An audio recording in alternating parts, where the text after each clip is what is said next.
बोलना। क्या नाम है आपका? हेमलता कुशवाहा। हेमलता जी, आज किस संदर्भ में यहाँ बैठक की गई है, क्या मामला है? मैंने थाना ट्रांसजमुना में एक एफआईआर कराई थी 2 फरवरी 2025 में, जो अभी तक ना उसमें कोई संज्ञान नहीं लिया गया। गंभीर धारा है 420, 467, 68, 71।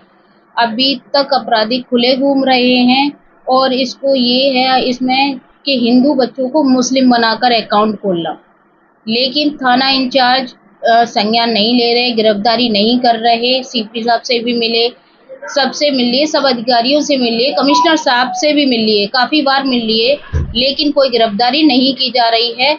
ये यहाँ सीपी साहब भी बिके हुए हैं, कमिश्नर भी बिके हुए हैं, सभी बिके हुए हैं मेरे लिए, क्योंकि मैं 1 साल से चक्कर लगा रही हूँ, लेकिन कोई मेरे को आगे कोई सुनवाई नहीं हो रही है मेरी। मैं दर दर की ठोकरें, अधिवक्ता हो गए, मैं ठोकरें खा रही हूँ, तो आम आदमी क्या करता होगा। मुलाकात आपने की, क्या कहना था उनका? उनका केवल 2-4 बार तो मेरे को पर्चियां काट के दे दी थी कि ठीक है कि आप वहाँ मिलिएगा, इनसे उनसे मिलिएगा, थाने इंचार्ज से मिलिएगा, लेकिन थाने इंचार्ज तो सुनते ही नहीं है, सुनते ही नहीं है। कहते हैं कि हाँ विवेचना कर रहे हैं, लेकिन आपको आने की जरूरत नहीं है, और कहते हैं कि ना इसमें तुम्हें खुद ही फंसा दिया जाएगा, लेकिन इसमें गिरफ्तारी नहीं की जाएगी। कहीं ना कहीं आरोपी आज भी बलियान घूम रहे हैं। आरोपी आज भी खुलेआम घूम रहे हैं, लेकिन कोई गिरफ्तारी नहीं की जा रही है। अब हमारी नहीं सुनी जा रही तो आम जनता की क्या करी जाएगी। अब ये है कि हम बहुत परेशान हो के सुसाइड करेंगे, बच्चे पढ़ नहीं रहे हैं और कोई गिरफ्तारी नहीं की जा रही है। मैं उच्च न्यायालय से हूँ, लेकिन है ना मेरी नहीं सुनी जा रही तो आम आदमी की क्या सुनी जाएगी। थाना टाइम गन्ना में जो मामला है, किस तरीके का मामला है, कौन लोग थे जिनके ऊपर गिरफ्तारी होती है? ये एक मामला नहीं, एक थाना ट्रांसजमुना का मामला है, जिसमें कि हिंदू बच्चों को ही मुस्लिम बनाते हुए अल्पसंख्यक प्रकोष्ठ में वजीफा लेने जैसा एक कठोर अपराध किया गया है।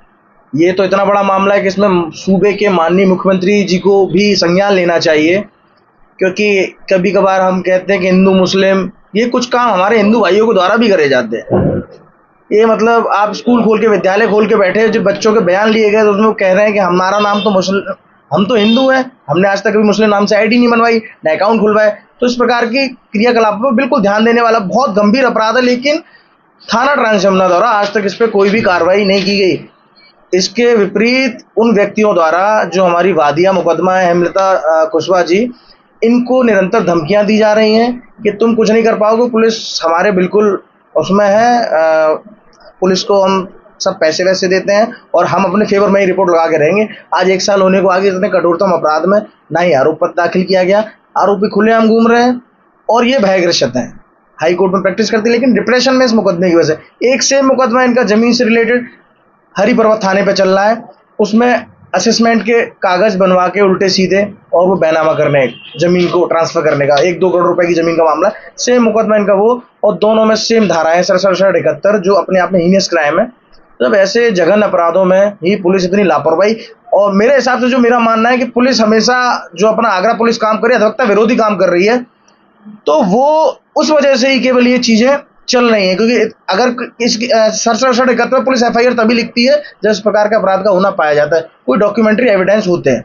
तो ये डॉक्यूमेंट्री एविडेंस थे, तभी ये मुकदमा पंजीकृत किया गया, लेकिन उसके बावजूद भी इनकी गिरफ्तारी ना होना, आरोप पत्र ना लगना, पुलिसिया कार्रवाई पर सवाल खड़ा करता है। और एक अधिवक्ता कब तक इस प्रकार के पुलिस के पीड़ाओं से आहत होकर सब चीजों को झेलेगा? आखिरकार जब बोलते हैं ना, इंसान अंदर से जब बिल्कुल थकार जाता है तो कुछ ना कुछ उग्र कार्रवाई करता है। इस प्रकार की कोई ना कोई कार्रवाई अधिवक्ता भी जरूर करेंगे, और हम बस कहना चाहते हैं सीपी महोदय से, अगर इस पर संज्ञान लेंगे तो बहुत अच्छा है, अन्यथा की स्थिति में चीजें उग्र होती जाएंगी और फिर ये न्याय व्यवस्था खराब होगी, सीधी सी बात है।